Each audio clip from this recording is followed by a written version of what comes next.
ایسے بھی ہیں کہ جنہوں نے اپنی ماں کو کھویا تو پہلا رمضان ہے، پہلی عید ہے۔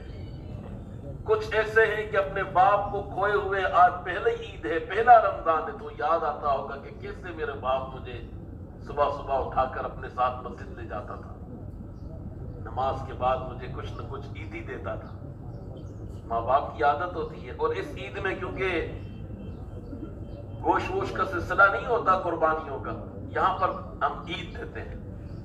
اکثر لوگ پاکستان میں کیا ہوتا ہے کہ یہ نئے والے نوٹ نکال لیتے ہیں، 10 کے نوٹ، 20 کے نوٹ، نئی گڈیاں ان کو چاہیے، بینک میں ختم ہو جاتے ہیں، بلیک میں بکتے ہیں۔ 100 والی گڈی 110 جناب وہ 110 کی بک رہی ہے، 1000 والے نوٹ 1100 کے بک رہے ہیں، یہاں تک لوگ پیسے ڈبل دے کر، زیادہ پیسے دے کر وہ نوٹ خریدتے ہیں، اور پھر جو ہے بڑے شوق سے اپنی جیب سے نکال کے بچوں کو خرچی دیتے ہیں۔ عربی میں اس کو کہتے ہیں عیدیہ۔ تو عید دینا، عیدیہ دینا، بچوں کو خوش کرنا، یہ سارا کا سارا معاملہ اس عید الفطر میں کیا جاتا ہے، اور اس کی بڑی برکت ہوتی ہے۔ اپنے بچوں کے ساتھ ساتھ کوشش کریں اپنی گھر والوں کو بھی عید دے دیں، بیگم کو بھی عید دے دیں۔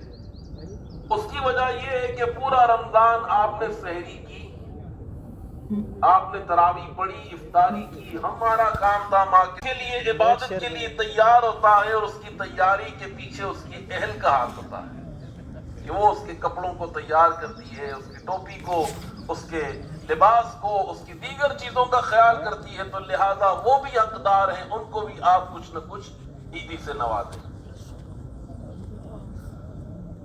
مصافحہ کرنا، معانقہ کرنا، یہ ہمارے ممالک میں رائج ہے، پاکستان انڈیا میں، کہ لوگ جو ہے اس عید پر خالی ہاتھ نہیں ملاتے، ہاتھ کے ساتھ ساتھ گلے بھی ملتے ہیں۔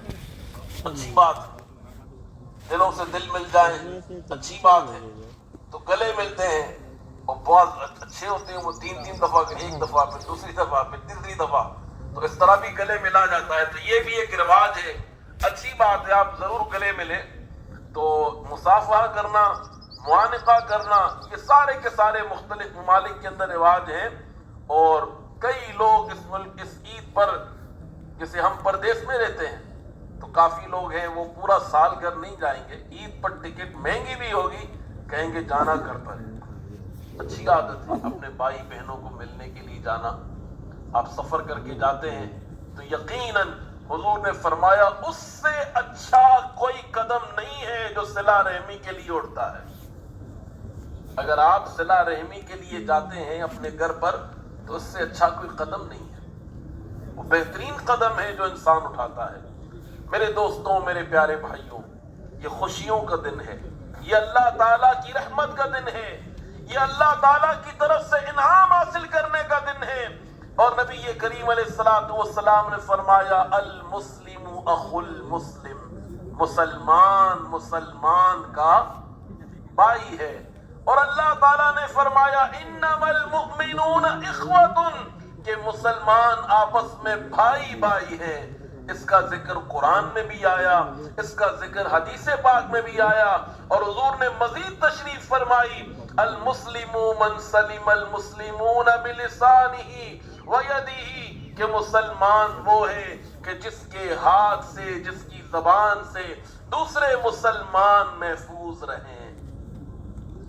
مسلمان اپنے ہاتھ سے کسی کو نقصان نہیں پہنچاتا، اپنی زبان سے کسی کو برا بلا نہیں کہتا۔ اب عید کا دن ہے، آپ تشریف لائے ہیں، ملاقات کریں، گلے ملتے ہیں، عید مبارک، عید مبارک۔ کوئی بھائی نہیں ہے، کوئی رشتہ دار نہیں ہے، کوئی چاچا کا بیٹا نہیں ہے، ہم سب آپس میں بھائی ہیں۔ ہمارا آپس میں رشتہ کون سا ہے؟ دین اسلام کا رشتہ ہے، محبت اسلام ہے، کلمہ پاک کا رشتہ ہے۔ اس کلمے نے آج ہم کو یہاں جمع ہو تو کہا جامع مسجد میں آ جاؤ، سارے وہاں جمع ہو جائیں۔ پھر عید کا دن آئے تو بڑی بڑی جامع مسجدوں کو بھی بند کر دیا جاتا ہے، اور سارے شہر کے کسی بڑے گراؤنڈ میں جمع ہو جاؤ، تاکہ مسلمان آپس میں ایک دوسرے کو دیکھ سکیں، مل سکیں۔ اور پھر ایک وقت ہوتا ہے جس کو حج کا دن کہتے ہیں، اس میں کہا کہ پھر کیا کرو، اپنے ملک کو بھی چھوڑ کر آ جاؤ، اپنے شہر کو بھی چھوڑ کر آ جاؤ، اور ساری دنیا کے لوگ الگ الگ نسل کے، الگ الگ رنگوں کے ایک ہی جگہ جمع ہو جائیں اور بتائیں کہ اللہ تعالیٰ کے ماننے والے ایسے تکبیر کہا کرتے ہیں۔ تو یہ یکجہتی کا دن ہے، آپس میں محبت کا دن ہے۔ افسوس کہ بعض لڑائیوں نے ہمیں زندگی بھر دور کر دیا۔ حضور نبی کریم علیہ السلام نے فرمایا کہ مسلمان اپنے لیے وہ پسند کرے جو اپنے بھائی کے لیے پسند کرتا ہے۔ مسلمان اپنے بھائی کے لیے ایسا ہے جیسا کہ ایک دیوار ہوتی ہے کہ اگر ایک اینٹ زخمی ہو جائے، ٹوٹ جائے تو پوری دیوار کمزور ہو جائے گی۔ کہ مسلمان کے لیے ایک جسم کی طرح ہے کہ ایک حصہ درد ہوتا ہے تو دوسرے کو بھی تکلیف ہے۔ آپ کو کان میں درد ہے تو دماغ سوئے گا نہیں، کیونکہ کان میں درد ہے، وہ کہے گا نہیں پہلے اس کو ٹھیک کرو۔ پیر میں درد ہے، اب کان کو اچھا سننے کا دل نہیں چاہ رہا، زبان کو اچھا بولنے کا دل نہیں چاہ رہا، سارے کے سارے پیر کی وجہ سے سب پریشان ہیں۔ تو میرے پیارے بھائیوں، آپس میں محبت یہ بہت ضروری ہے۔ دکھ ہوتا ہے، افسوس ہوتا ہے جب ہم دیکھتے ہیں بعض ویڈیو سوشل میڈیا پر کہ کوئی کسی کو تھپڑ مار دے، خاص کر مسجد میں، تو پھر کتنا برا لگتا ہے، بہت بری بات ہے۔ تو مسلمانوں کو آپس میں ایسے نہیں کرنا چاہیے، محبت پھیلانی چاہیے آپس میں۔ کوئی کسی کو دھکا مار دے، کوئی جو ہے کھانا لینے کے لیے کسی کو دھکا مار دے، میں 2 پیکٹ لے لوں اس کو 1 بھی نہ ملے، ایسی سوچ مسلمان کی نہیں ہوتی، بلکہ مومن وہ ہوتا ہے جو ایثار کرتا ہے، اپنی چیز بھی دوسرے کو دے دیتا ہے۔ یؤثرون علی انفسہم ولو کان بہم خصاصہ، وہ جو ہے اپنا کھانا بھی چاہے گا کہ یار میں ہوں، اب آپ چلے کھا رہے ہیں، اب جو بچ گیا وہ دے دیں، یہ بھی اچھی بات ہے۔ لیکن بعض اوقات ایسے ہمارے صحابہ کرام کی عادات تھیں کہ جو اپنا تھا وہ بھی خود نہ کھایا بلکہ دوسروں کو دے دیا، اور اللہ تعالیٰ نے ان کی شان بیان فرمائی، یطعمون الطعام علی حبہ یتیما مسکینا و یتیما و اسیرا، کہ اللہ کی محبت میں مسکینوں کو، یتیموں کو، قیدیوں کو کھانا کھلاتے ہیں، اور پھر کہتے ہیں انما نطعمکم لوجہ اللہ، ہم تمہیں جو کھلا رہے ہیں یہ صرف اللہ کی رضا کے لیے کھلا رہے ہیں۔ تو میرے پیارے بھائیوں، محبت کا، پیار کا دن ہے۔ آپس میں وہ لوگ جو یہ سب کچھ کرتے ہیں، ایک دوسرے کو برا بھلا کہنا، ایک دوسرے کی پیچھے پڑ جانا، مارنا، بات چیت بند کر دینا۔ ہم نے انگریزوں کو دیکھا، ٹھیک ہے آپس میں کام کرتے ہیں، کوئی چیز ہوئی، کوئی خلاف رائے بات ہوئی تو وہ کہہ دیں گے سوری، اور بات کو ختم فنش کر دیں گے، آگے وہ لے کے نہیں چلتے۔ ہمارے یہاں یہ ہوتا ہو، اس نے جو ہے نا فلانی نے مجھے یوں کر کے دیکھا تھا، مجھے یوں کونی مار دی تھی، مجھے یوں کر دیا تھا، اور وہ چل ہی رہا ہے بھائی، چل ہی رہا ہے۔ پھر وہ اس کے بیٹے بھی کہتے اس نے میرے باپ کو مسجد میں یوں کیا تھا۔ کب کیا تھا؟ 1980 میں۔ اچھا بھائی، وہ اتنی پرانی بات چلی رہی ہے، خاندانوں میں لڑائی، اس کے بعد بعض اوقات سگے بھائیوں میں لڑائی ہو جاتی ہے، آنا جانا بند، کارڈ دینا بند، شادی میں سب کچھ سارا کا سارا سسٹم ان کا ادھر ادھر، اور کیا بھائی انہوں نے یوں کر دیا، انہوں نے وہ کر دیا، اور آ کے وہ میڈیا پہ بھی باتیں کرتے ہیں۔ عجیب لوگ ہیں، گھر کی چیزوں کو باہر لے کر آتے ہیں۔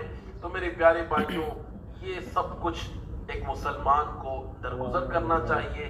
نبی کریم علیہ السلام کو رب تعالیٰ نے حکم فرمایا خذ العفو، کہ معاف کرنے کو پکڑ لیجیے۔ معاف کرنے سے کیا ہوگا؟ آپ بڑے ہو جائیں گے، ختم، معاملہ ختم ہو جائے گا، اور جو معاف کرتا ہے وہ جنت میں پہلے جاتا ہے۔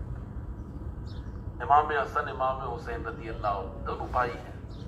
آپ کی چھوٹی سی حکایت مشہور ہے کہ کوئی بات ہو گئی، کچھ ناراضگی ہوئی آپس میں، حضور کا فرمان ہے کہ اگر کوئی کسی سے ناراض ہو تو ناراضگی کو 3 دن سے زیادہ پروان نہ چڑھائے، اس سے پہلے پہلے ختم کر دو۔ ٹھیک ہے، آپ کو بعض اوقات کسی کو سمجھانا ہوتا ہے، اور وہ جب تک ناراض نہ ہو وہ سمجھے گا نہیں، تو بعض اوقات کسی کو اس طرح بھی کرنا پڑتا ہے کہ اس کے ساتھ یہ، کیونکہ مار نہیں سکتے، گالی نہیں دے سکتے، کچھ نہیں کہہ سکتے. آپ ناراضگی کے ذریعے اس کو سمجھانا چاہتے ہیں کہ تم ٹھیک ہو جاؤ, اس سے بات چیت بند کر دیتے ہیں. تو بات چیت 3 دن سے زیادہ نہ خراب ہو, تیسرے دن سے پہلے بات کو ختم کر دو. تو ایسا ہوا, ان کی آپس میں کوئی بات ہوئی. اب امام حسین رضی اللہ تعالیٰ عنہ سوچ رہے ہیں کہ آج تیسرا دن ہونے والا ہے. امام حسن کو معلوم ہے کہ آج تیسرا دن ہونے والا ہے. دونوں شہزادے اس بات کو سوچ رہے ہیں. امام حسن نے کہا, امام حسین نے سوچا کہ میں چلا جاؤں اور بھائی سے اپنے معاملے کی معافی مانگ لوں, معاملہ ختم ہو جائے. گھر سے نکلے, حدیث پاک یاد آئی کہ جو پہل کرے گا وہ جنت میں پہلے جائے گا. واپس آ گئے کہ میں کیا کروں, اب کیسے جاؤں. اگر میں پہلے گیا تو حسن تو بڑے ہیں, اور پہلے میں جنت میں چلا جاؤں گا, میں تو چھوٹا ہوں, تو میں اپنے بھائی سے پہلے جنت میں نہیں جانا چاہتا. اپنے غلام کو کہا کہ جاؤ بھائی جان سے کہو کہ حسین آپ سے ملاقات کرنا چاہتے ہیں, اور آ رہے تھے آپ کی طرف, لیکن نبی پاک علیہ السلام کی حدیث پاک یاد آ گئی. اور حسین تو یہ نہیں چاہتے, وہ چاہتے ہیں آپ بڑے ہیں, جنت میں پہلے آپ جائیں گے. یہ بات پہنچائی, امام حسن تشریف لائے, اور کتنی پیاری ملاقات ہوئی, کتنی محبت تھی آپس میں, کہ اتنا پیار کہ جنت میں بھی جانا ہے تو بڑے بھائی کا ادب ہے. اور بڑا بھائی وہ ہوتا ہے کہ حدیث پاک میں بڑے بھائی کو باپ کے برابر بتایا گیا ہے. بڑا بھائی کیا ہے آپ کا, کہ جب باپ نہیں ہے تو جو ولایت باپ کی ہوتی ہے, جو باپ کی اختیار ہوتا ہے, وہ کس کو ملتا ہے, بڑے بھائی کو ملتا ہے. تو بڑے بھائی کا اتنا مقام ہوتا ہے. آج کل نہ کوئی چھوٹا ہے نہ کوئی بڑا ہے, ہر کوئی پیسہ پیسہ پیسہ اس کے پیچھے ہے. تو میرے پیارے بھائیوں, یہ اقدار ہمارے اسلام کی ہیں, ہمارے دین کی ہیں, نبی کریم علیہ الصلوۃ والسلام نے ہمیں سکھائی ہیں. تو اپنے رشتوں کو مضبوط کریں, اپنے پیاروں سے محبت کریں. اس عید کے دن میں اللہ تعالیٰ سے آپ جو ہے اپنی نمازوں کی, روزوں کی قبولیت مانگیں, اور خدا تعالیٰ سے مانگیں کہ یا اللہ اپنے کرم سے مغفرت کا انعام ہمیں عطا فرما دیں, اور اس دن کو اللہ کی ناراضگی میں مت گزاریں. کیونکہ ایک بندہ تھا, وہ قید ہو گیا, ابلیس. رمضان میں اس کو اٹھا کے فرشتے ڈال دیتے ہیں جیل میں, پورا رمضان اندر ہے. اس دفعہ تو وہ اندر تھا, پھر بھی بہت برے کام باہر ہوئے, کیونکہ لوگ پکے ہو گئے نا. ساری برائیاں اتنی ساری چل رہی ہیں کہ مجھے ایک آدمی نے کہا شیطان اندر ہی ہے. میں نے کہا اندر ہی ہے. حدیث پاک ہے شیطان اندر, یہ سب کچھ ہو رہا ہے. اپنے بھائیوں کو چھوڑ گیا ہے کام کرنے کے لیے کہ بھئی میں جا رہا ہوں, ڈیوٹی میری تم کرتے رہنا, اور اس کے بندوں نے ڈیوٹیاں پوری کر دی. تو جا خیر سے بھی اندر رہے, تمہارا جو کام ہے نا بھائی میں کرتا رہوں گا. تو انہوں نے وہ کام کیے. خیر اب مین پاور باہر آ رہی ہے, وہ بلکہ نکل گیا رات کو ہی. تو شیطان کے آنے کے بعد وہ کہے گا یار کیا تو نمازوں میں لگ گیا, کن چکروں میں پڑ گیا, مسجدوں میں آنا جانا شروع کر دیا, نکلو روان ہو, دبئی ہے, دیکھو گھومو پھرو, جاؤ, یہ کرو وہ کرو, فلاں کرو, ڈمکا کرو. ابھی تمہاری کون سی عمر ہے مولویوں کے بعد بیٹھنے کی, اتنا زیادہ قرآن پاک پڑھ لیا, ٹھیک ہے ابھی اگلے سال کھولیں گے. تو شیطان آ کر آپ کو جو ہے یہ سب باتیں کرے گا. آپ کو کیا کرنا ہے, لا حول ولا قوت الا باللہ, اعوذ باللہ من الشیطان الرجیم, یہ پڑھنا ہے, اور شیطان کو اپنے پاس سے بھگا دینا. یہی کام ہے, تو شیطان کو بھگاؤ تاکہ شیطان واپس آ ہی نہیں سکے. ڈرا دو اس کو. صحابہ کرام جو تھے نا, وہ ان کو جب شیطان ورغلاتا تھا تو وہ اس کو اور تنگ کر دیتے تھے. ایک دفعہ ایک صحابی تھے, ان کی نماز کی شاید جماعت قضا ہو گئی, جماعت نکل گئی, تو وہ بہت دکھی ہوئے کہ میری جماعت نکل گئی, میں تاخیر ہو گئی نماز فجر میں. تو روتے رہے. خیر نماز انہوں نے ادا کر لی. اگلے دن جو ہے وہ سوئے ہوئے کوئی آیا اور کو اٹھایا کہ اٹھو نماز کا ٹائم ہو گیا. کون ہو؟ کہ میں شیطان ہوں. شیطان کا کام تو نماز کے ٹائم سلانا ہے, تو جگا رہا ہے. کبھی کل غلطی کر دی آپ کو سلا کے, کیوں کہ اتنا روئے ہو, اللہ تعالیٰ نے آپ کو اس سے زیادہ ثواب عطا فرما دیا. تو میں تو چاہتا ہی نہیں زیادہ ثواب ملے, تو اٹھو نماز پڑھنے چلے جاؤ ٹائم پر ہی. ایسا ہو کہ شیطان بھی بھاگ جائے. حضرت عمر کو دیکھ کر شیطان بھاگ جاتا تھا. ان الشیطان لیفر منک یا عمر, ان کو دیکھ کے شیطان بھاگ جاتا تھا. اللہ کریم ہم سب کو ابھی وہ بیان جو پہلے کرتے ہیں نماز سے پہلے, وہ جماعت ابھی 7:15 بجے.